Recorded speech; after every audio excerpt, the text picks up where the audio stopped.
Amy here from Leap of Faith Crafting, and today I am doing a tutorial as part of the Remodelholic Halloween Decor Challenge. So I'm going to show you how to make a reverse canvas today. This is how it came out, a cute happy Halloween sign.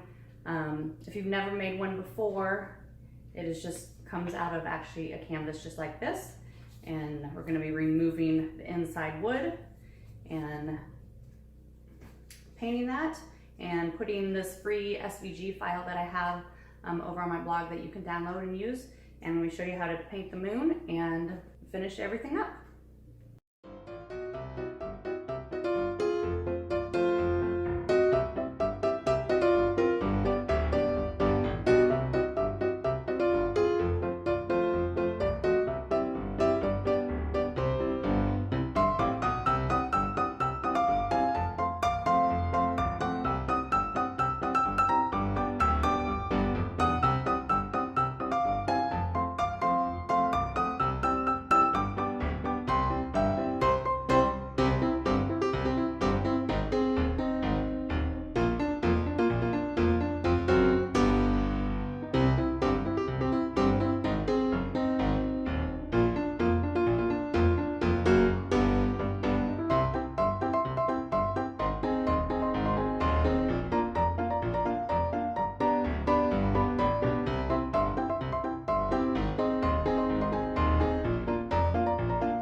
A big thank you to Remodelholic for hosting this challenge, and make sure you check out the whole playlist.